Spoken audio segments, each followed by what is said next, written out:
Welcome to Hot Flash Chronicles, where midlife is messy, menopause is madness, and we're sweating through it together.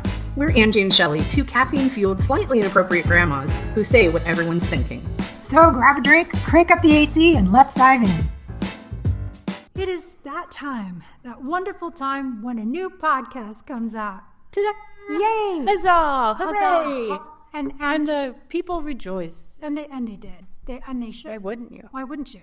I'm Shelly. I'm Angie. And today we're going to talk about something that is probably something we all deal with in some way, shape, or form. And it's not very talked about. And it's not always very talked about. We're going to shine some light in the shadows, people. That's right. Get ready for it. Get your flashlights out. What are we doing? I can't remember. No. All that build up. No. We're going to talk about mental health. Yes. Yeah. And neurodivergence and all of those things that a lot of us deal with on a day-to-day basis. But we don't talk about it because it's a little squidgy and it makes us uncomfortable because we don't want to say that we are flawed. We're all flawed. It's everybody. It's whatever. I don't think it's a flaw. I don't either. I think it's just part of who we are. And if everybody was perfect, it would be super boring. It would. I mean, I'm perfectly neurospicy. Perfectly neurospicy. That's what I like to call it instead of neurodivergent. I'm neurospicy. I love it. So I have ADHD in spades. I am a superpowered ADHD woman. I also have massive anxiety. I have phone anxiety. I can't do phone calls. Like, I would rather speak in front of 10,000 people.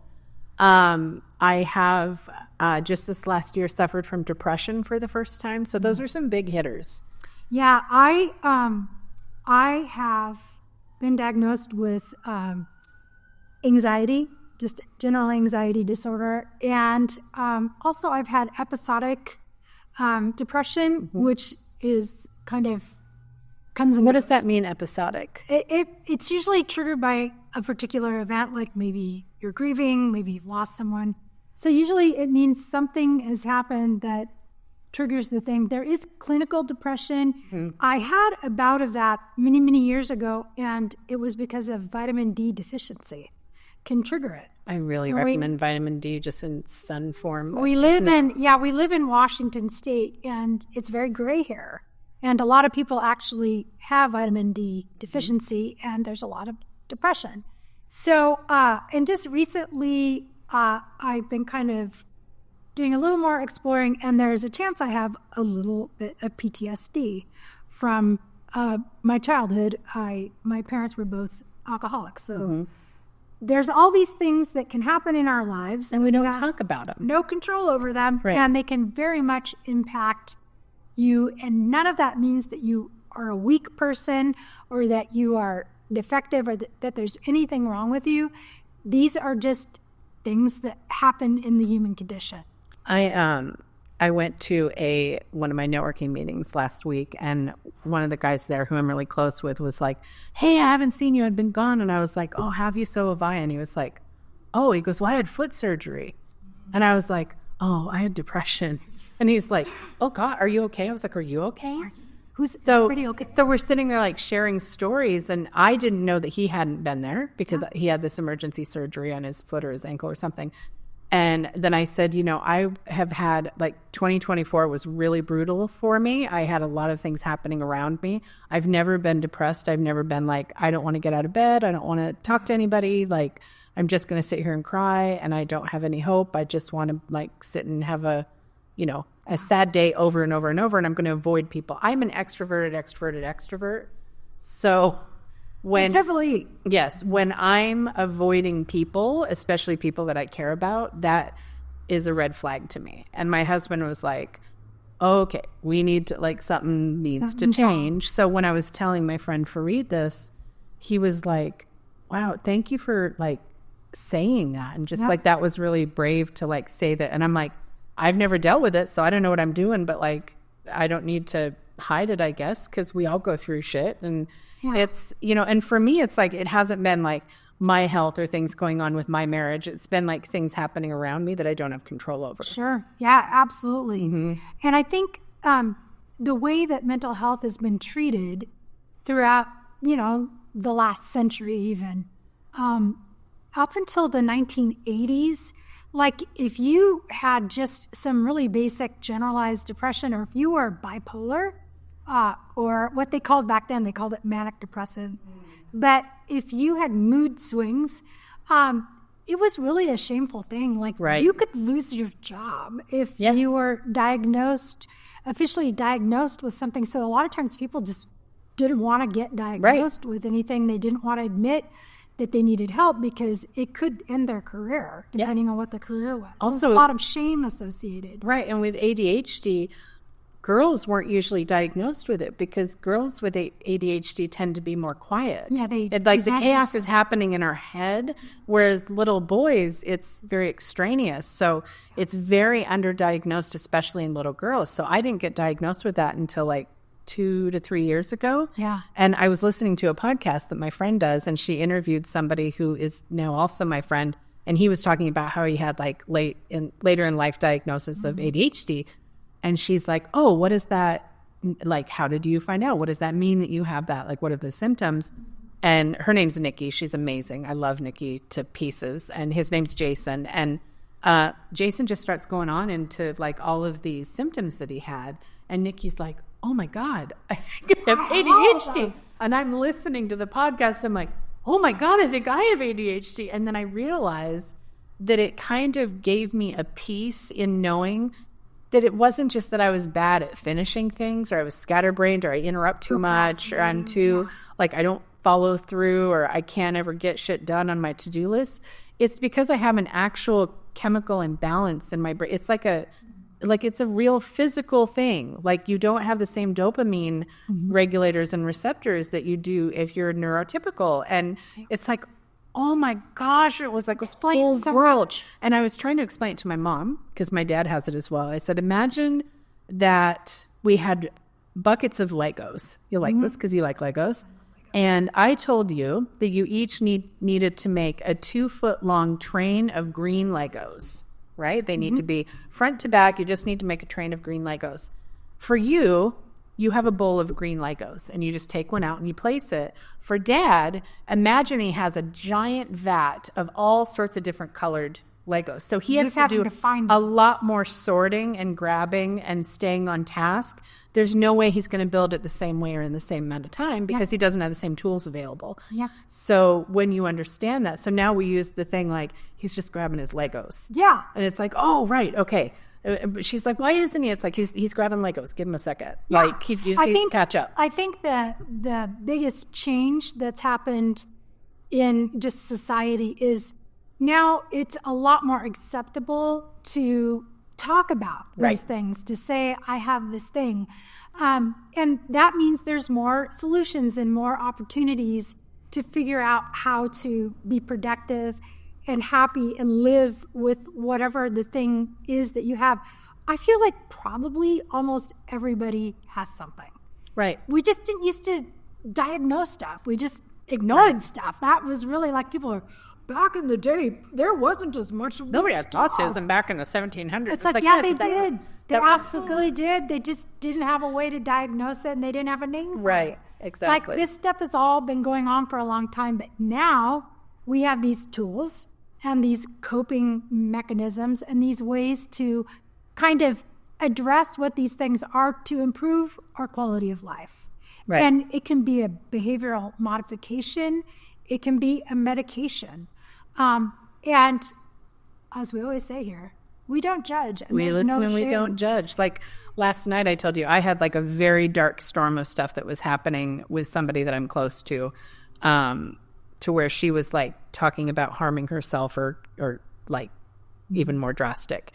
And I have lost people that I care deeply about to suicide. So I was triggered immediately. Like it freaked me out. Yeah. And my husband saw me starting to spiral and was like, whoa, let me handle it. Because I'm like, what do we do? How do we, and I'm like, we have to stop it. And I couldn't tell if she was just venting or like needed just like, hey, you're going to be okay. Or if like we needed to call someone. So he said, I will manage this. This isn't something that you have the bandwidth for right now, which I really appreciated. And I said, I'm going to take an anxiety pill. He said, I think that's a good idea. Yeah. So I went and took one, and it's like, it has, like, she is okay. Like, but it really, like, I just snapped into a spiral, and I couldn't sleep, and I couldn't, like, it's scary. Yeah, I mean, and that's the thing with a lot of conditions, a lot of these different mental health conditions, a lot of them are just on a trigger. I mean, you can be completely fine, and a thing can set it off. It sets you right back to that moment that you had to deal with it in a different way, and it's like, oh, I know it's about to happen. Like, I have found, like, with my PTSD stuff, what will put me into, like, almost, I kind of dissociate. I have like a dissociative break. It's when somebody starts telling me to do stuff, but won't really tell me why. Like, why do I need to do the thing? And it instantly is a trigger for me, and it's because my mom, when I was young, during my formative years, she would demand things when she was drunk that did not make any sense. Literally didn't make sense. So you were trying to figure out, like, why am I doing this? Yeah, because they weren't logical, but I had to do them, and I got very resentful of not being able to figure out why I was having to do this stupid thing that didn't make any sense. So as an adult, when figures of authority especially have come at me with something with, like, these are the rules, you must just follow them, I kick back to that defensive. So you just disengage? You just, like, go, like, stonewall? Like, yeah, and I'm like, nope. Wow. But I dig in and I don't want to do the thing. If they give me an explanation and take the time to give me the explanation, then I'm fine with it, if it makes sense to me. But just blindly having to follow an order is a real problem. Like, and my mom would use the argument, because I'm the mom, because I said so. And even as a child, I was intelligent enough to want a real explanation. And that's especially if it wasn't a logical request. Like, why would I possibly, like, as a kid, you shouldn't have to sort out, like, is this a reasonable request from my parent? Right. So it makes sense that you would have PTSD. Yes. From that. And it's just with my children, when I raise my children, and with my grandchildren, I always give them the reason. Yeah. And for one thing, it just makes them feel like more a part of the process.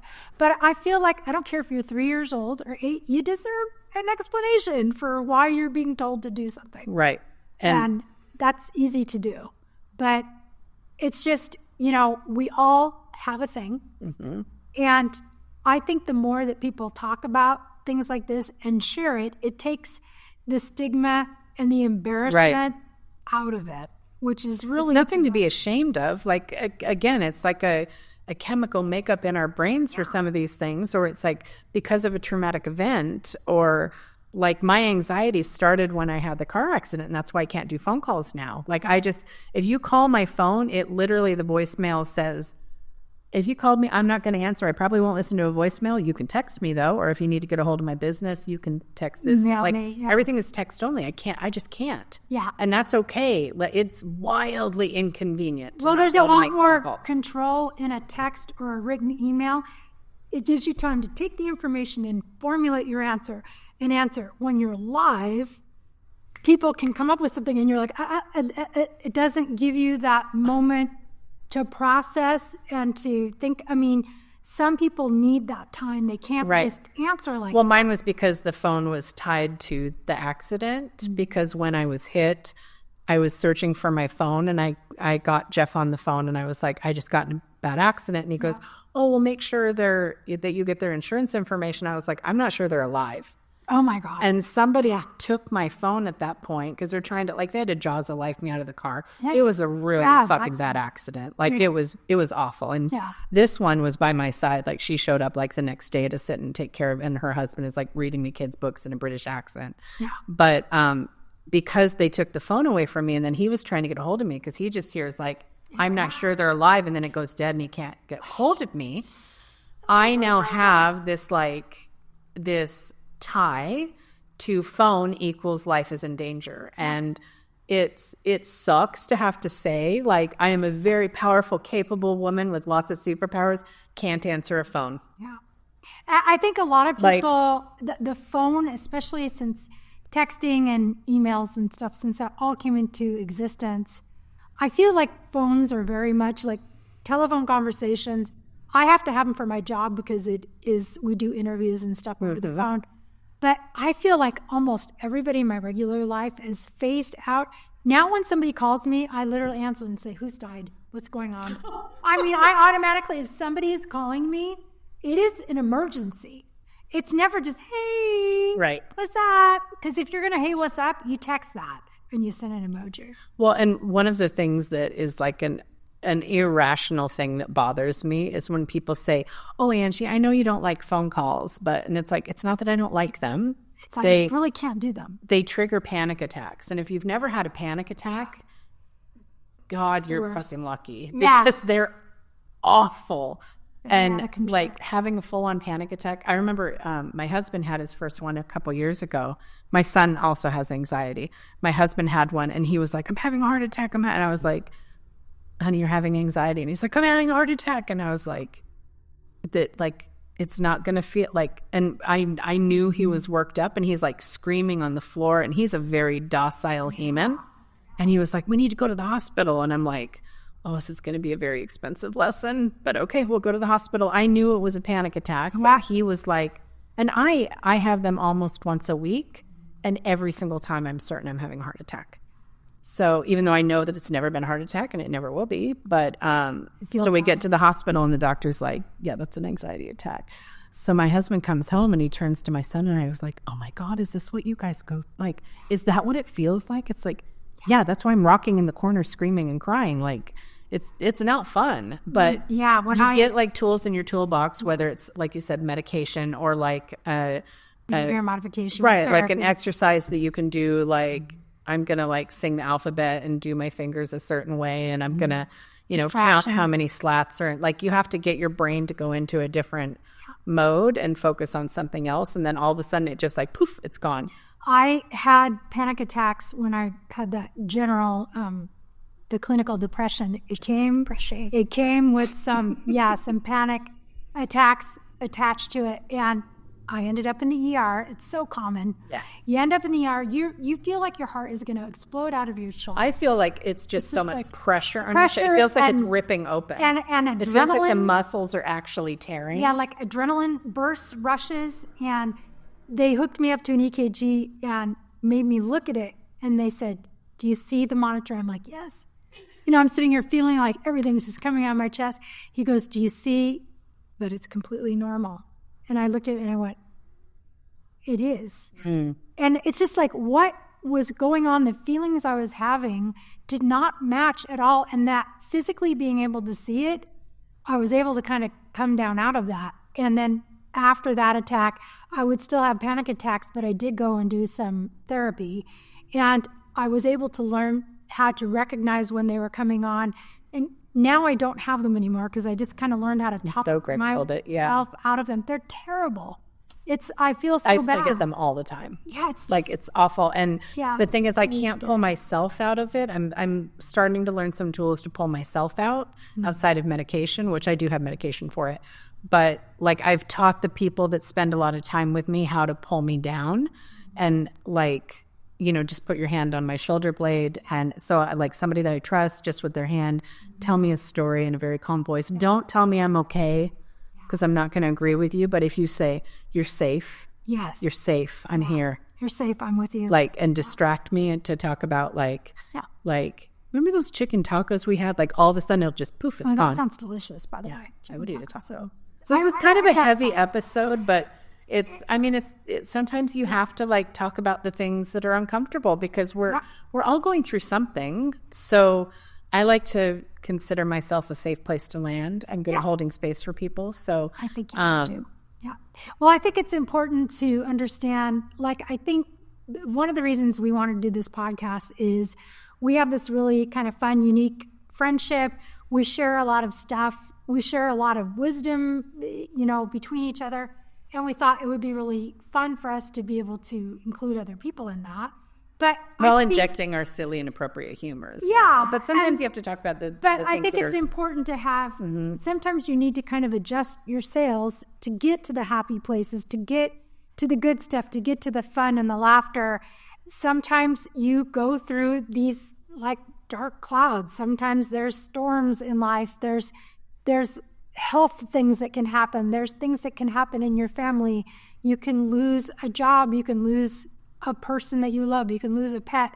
And you can be transported instantly to grief and sorrow and sadness. In a second, you can be, that's what life is. So it's important that when those things happen, you also know that you have tools and people and resources that you can turn to. And having people like Shelly and I have talked about doing this podcast for, I don't know, I think we figured out 8 or 9 years. Yeah. Long time. And she, as my friend, recognized that I needed a bright light in my life. And she was like, we need to start that podcast. And it has given me something to look forward to, where all of that bullshit that's happening outside of here goes away, because I'm just laughing with my bestie. Like, we're just having fun. So having those people that are going to show up and be like, I'm worried, let's do something fun. Like, find those people that you can say, like, because she contacted me at Christmas time and she was like, I'm concerned. Like, you are like, you've dropped off the grid. And I'm like, I'm in a real dark place. She goes, we're going to dinner. Like, so having those people that will just like force your hand in the best way is like, I have massive amounts of gratitude for that. So thank you for being. Well, always. I mean, that's what friends do. And that's like, sometimes you're the friend who needs help and sometimes you're the friend to be support. Friendship is a mutually, you have to watch out for each other. That's part of what it is. And I've had tons of time when people like Angie and other friends in my life have been that light. Like, sometimes you're just in a dark place and somebody can be the light. And you need something to look forward to. Yeah. And that's what this is. Like, this to me is something to look forward to. And it's like, it's okay to have like serious moments and serious episodes, because that's part of everything. That's part of the puzzle too. Yes. Our dark sides we have the light side as the complement, but we have to do all those things. Like, humans have to do all of the stuff, right, to feel all of the things and get all of the benefit. And that's why we'd love for you to tell us things that you've gone through, experiences you've had, if you'd like to share those. Or hear any tips on how to get through some of those things. That would be great too. And since this has been a heavier episode, I would love to end, and I didn't tell Shelly we were going to do this, with 5 rapid fire questions. We're going to lean into my ADHD. I did a series on this before on my Instagram, where it's like, I don't know what I'm about to say. She doesn't know what I'm about to say. We're going to come up with 5 rando questions. Okay. Are you ready for it? I'm ready. If you were a cartoon character, which one would you be? Betty Rubble. I don't know why I'm screaming. You're doing up to yell. Okay, sorry. If you were a kitten, what would your name be? Oh my God. Cammy. Cammy? Cammy Kitty. Okay, I love that. And if you were going to a dinner party for people that had won awards for their cute pets, yes, what would you wear? Oh, okay. I'm going to wear something very extravagant. And if it's for, you said it was for pets? Yeah. Well, people that had won awards for pets, I think is what I said. Okay. Oh, okay. Well, I'm going to wear something animal print, for real. But not made out of animals, just a print. And probably something, I'm going all out. All of this stuff. Sequins, animal prints, feather boa, not made of real feathers. If you could say anything to your 5-year-old self right now, what would you say? You're going to have a wonderful life. Enjoy all the things. Oh, I love that. And what is your favorite color of bird? Oh my gosh, I have a cockatiel. It has to be, this is going to be boring, but he's gray. But he's so cute. He's so cute. He has yellow too. He has yellow and little orange cheeks. So yes. Do you want to try the ADD and find 5 questions, or does that sound like not? Oh my God, they want to try it. Okay. Hit me. If you were an Italian dish, what would you be? Spicy meatballs. Oh, you would be, totally. What's the first thing you grab when you know you're going to go to the beach? A towel. Well, that's good. I'm glad you're not going to be naked. She's going to have a towel. Well, no, I'm not wearing a towel. If you could have any travel companion to go all around the world with you, who would you pick? My husband. We travel really well together. That's great. Jeff, you get to go. I thought maybe you should pick me. That's why. You're my backup. Okay, thank God. Okay, that's 3. You were Jeff. Yep. Okay, if you were a fine vintage of wine, what would it say on the label? Hot and heavy. I don't know. I would totally. She's a Pinot Noir, but she's hot and heavy. And the spicy meatball. I love it. If you could change your hair color to anything but blue, what is the other color you would have? Green. Green. It's very close. Go Hawks. Go Hawks. We are from Washington State.